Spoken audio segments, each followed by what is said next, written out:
こんにちは。行政書士社会保険労務士の小園です。中小企業経営のちょっといい話ということで動画をお送りをしております。今回は年次有給休暇に関してもっと詳しくということで、よくある相談の一つについて解説をしていきたいと思います。年次有給休暇の原則的なルールですとか考え方に関しては基本の木という動画の方で解説はしておりますけれど、それです。あとですね、従業員を雇用した後によく出てくる問題として、アルバイトから正社員に転換をした場合、年次有給休暇の付与日数ですとか、その時間はどうしたらいいんでしょうかという質問がよくあります。今回はですね、雇用形態が変わった場合の年次有給休暇の付与日数ですとか時間について解説をしていきたいと思います。まず今回の概要ですけれど、年次有給休暇の取得率について最近の傾向を見ていきたいと思います。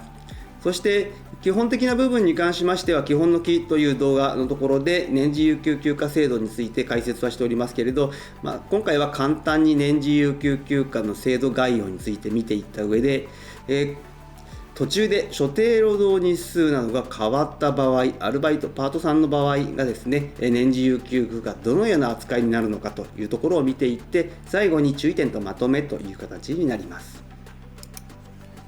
まずは年次有給休暇の取得率の推移について見ていきたいと思います。令和5年度における厚生労働省の公表している数値になりますけれど、年次有給休暇令和5年度において初めて6割を超えたというところで、全事業所平均で 62.1% という形になっております。年次有給休暇の取得に関しましては、日本は世界に比べて取得率が低いという状況もありまして、政府はですね、以前から非常に積極的に取得促進の取り組みを進めているという状況にありますので、このグラフを見ても分かるように取得率の推移ってですね、どんどん毎年上がってきているといった状況になっております。そして現状は 62.1% ではありますけれど、政府目標としては2025年に 70% というのを掲げている状況ではありますので、まだ達成には至らないという状況です。また年次有給休暇の取得義務化といったところで5日の消化義務というのもスタートをしているところも、年次有給休暇の取得率の取得増進に寄与しているのではないかなと思いますけれど、5日ではですね、この25年目標の 70% の達成は難しいというようなことがですね、制度創設の当初議論として挙げられておりますので、この 70% 達成できなかった場合には、年次有給休暇の取得義務化の5日というのが今後ですね、もっと増えていく可能性もあるのではないかなというふうに考えております。そして現状は 62.1% の全事業所平均での取得率ではありますけれど、ただですね、週末営業の多いような宿泊飲食サービス業においてはまだ 50% に至らないというところで、現状は 49.1% の取得率という状況になっております。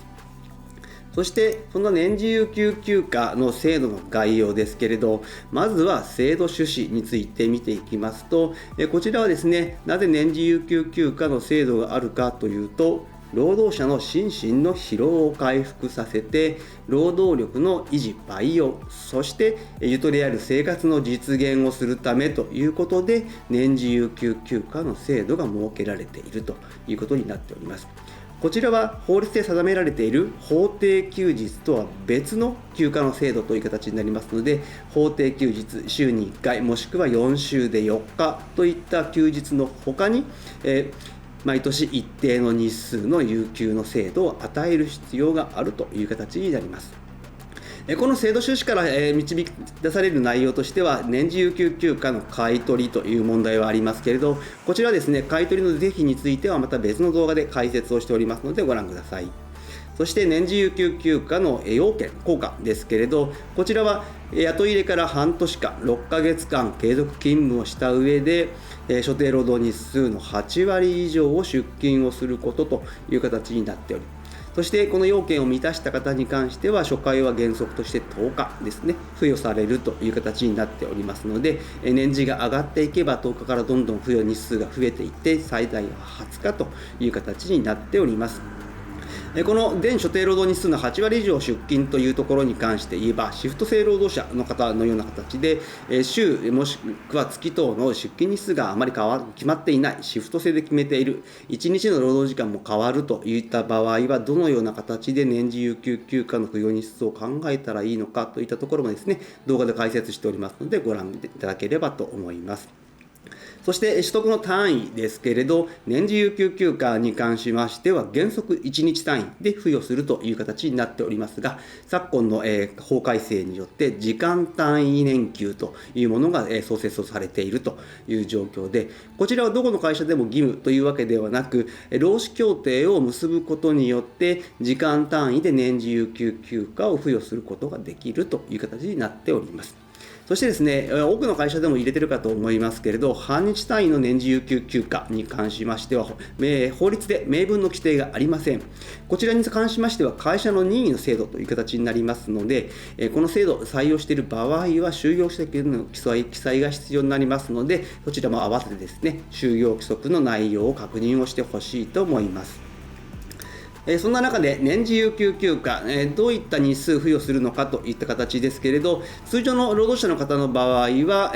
括弧1にありますように、勤続年数が 0.5 年、半年からですね、付与日数は10日と、そこから1年ごとに1日ずつ増えていくような形になって、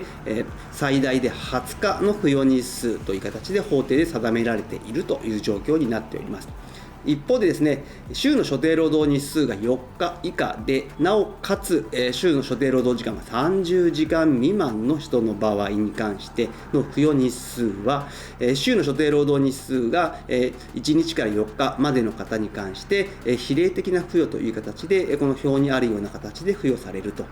所定労働日数が定められていない場合は1年間の所定労働日数を使うという形になっておりますので、1年間の労働日数が48日から216日までの間の中でどこに当てはまるのかによって付与の日数を選んでいただくという形になっております。そしてなおかつですね、所定労働日数が算出しがたい方に関しましては、実績値を求めて、それを1年間にしていただいて日数を当てはめるという形になっております。ではですね、契約の途中、雇用の途中で所定労働日数が変わった場合はどうしたらいいのかという形になりますけれど、比例付与というのはですね、所定労働日数をもとに年次有給休暇の付与日数が決まるという形になっております。そして行政通達で出ているのが、休暇というのは基準日に発生をする、いわゆる付与日に発生をすると考えられているので、契約変更後最初の年次有給休暇の付与日において、その時点での所定労働日数に基づいて日数を付与すればよいという形になりますので、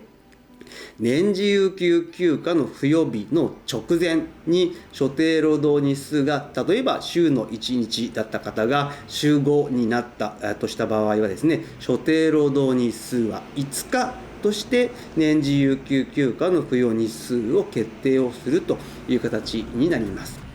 そうしますと、会社としてよくあるのは損をしている気がするというのがありますけれど、逆に言えばこの逆のケースもありますので、そういったプラスの面もありますしマイナスの面もありますので、そのあたりですね、損をした得をしたといったところは気にせずにですね、ルールに基づいて年次有給休暇の運用をしていってほしいと思います。そして最後に注意点とまとめになりますけれど、年次有給休暇に関しましては、年次有給休暇管理簿の作成が義務付けられております。こちらはですね、労働者ごとに年次有給休暇を取得した日ですね、時期、そして年次有給休暇の日数、そして付与する日にち、基準日を記載する必要がありますので、会社に具備されているかどうかを確認をしてほしいと思います。そして、雇用形態が変わった場合ですね、もうすでに付与している年次有給休暇はどうしたらいいかということ、